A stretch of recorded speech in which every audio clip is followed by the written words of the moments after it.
You can just see the car getting a little bit sideways as he gets on the power out of cold turn. Trying to preserve that left rear tyre, Larry. They all complain about it around here. You really give it a hard workout. Oh yeah, look, it's an abrasive track, and it's always on that left tyre. Now, after only a couple of laps, the tyres are growing something shocking, and you just got to persevere with them and don't slide it too much. On board with Greg Murphy in the leading car, the Kmart Commodore. Telemetry down on the left-hand lower side of your screen tells the story. That's road speed on the analog display. Revolutions in the box there, brake applications as well. Murphy's getting a work over here from Jason Bright. And John Bowe in the Aussie Male Falcon is really climbing into contention. He's very close to this leading duo.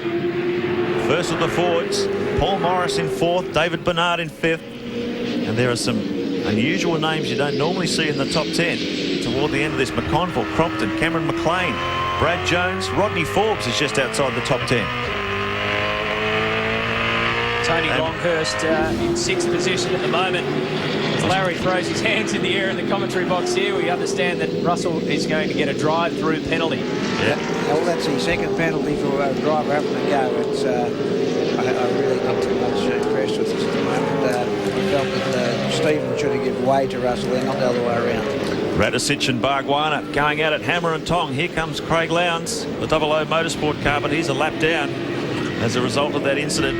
So he has got an awful lot of work to do to try and climb his way back into contention for race 3. We're down here trackside at the moment with Kmart team boss Rob Crawford. How are Greg's tyres and will they last? Yeah, it shouldn't be a problem. We've roaded them this morning, so he's just playing a conservative game. What about for the final race though, mate? We've got another set there, so it shouldn't be a problem. There you have it. Yeah, Rob hasn't been off riding his motocrosser in between races. That's the new safety helmets that all the teams are wearing now as a result of an increase in pit lane safety. It's good to see the guys wearing head protection, particularly because pit lane can be a dangerous spot. If this battle continues between Paul Radicic and Craig Lowndes. Lowndes is just trying to claw his way back to try and get a lap back. He's gone lap down. Todd Kelly. Car 15. You saw him involved in that incident with Lowndes. He served his drive-through penalty, but now he's stranded. Yes, I can hear it. Yes, I can hear it. Looks like it's just coming over Barbagallo turn as you plunge down into coal. He's way off on the grass there. So his teammates leading this one. Here comes Lowndes trying to find his way through. Radicic moves over to cover his line.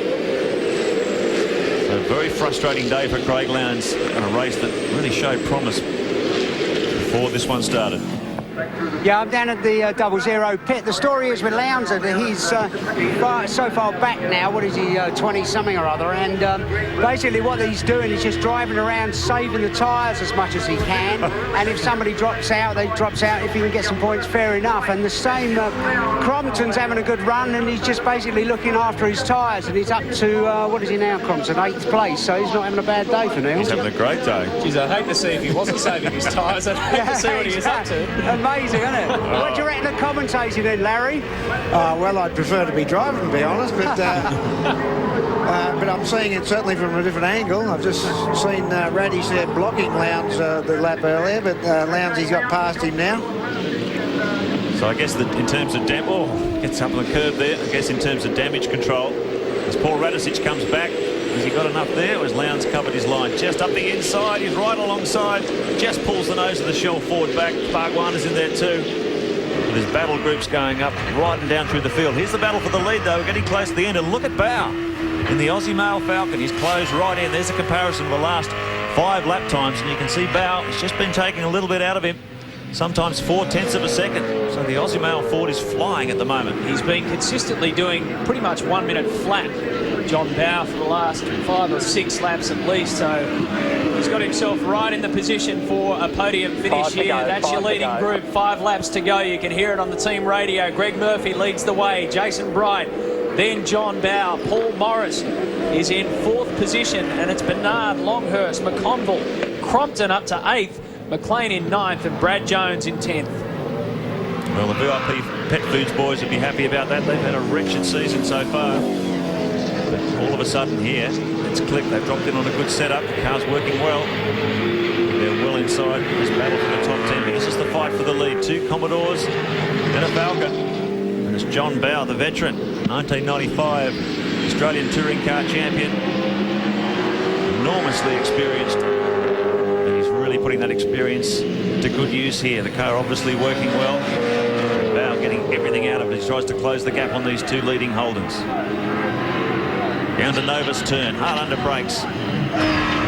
Swing onto the pit straight once again. Jason Bright has not been able to find even a chink in the armour from Greg Murphy. Even though these two teams work under the TWR Australia umbrella, they do operate as very separate outfits. They go their own way on shocks and various things in terms of their race setup. And Murphy, by his own admission, will tell you that the Kmart team has struggled to come to terms with the Dunlop, the new Dunlop control tyre, in comparison to Holden Racing Team. But it looks like now they are starting to get a handle on it, because this car is very, very competitive. And if you want to look ahead further to race 3, it also sets up an interesting situation, because Jason Bright finished second in race 1 and Murphy finished third in race 1. So these guys, with Mark Scaife out of the equation in this race, sets up a hell of a battle in race 3. Another 100 k's to go to decide who will be the overall champion. And round 6 in Barbagallo. Will Scaife continue that streak? Will he fight back? Will it belong to one of these guys? Maybe Murphy, maybe Bright. Maybe a Ford can break the drought. Well, I guess in Mark Scaife's favour, if he had to have a bad round, it had to happen in these races where you're not up against this double point situation. Only 80 points per race, so in terms of dropping out of a race, he couldn't have picked a better place to do it in terms of protecting his massive points lead. Here's Rodney Forbes having his most competitive outing in a long time. He's up in 11th. And here comes his teammate Craig Lowndes trying to wind his way through to unlap himself. But he's got an awful lot of work to do and time running out. Lap 40 of 42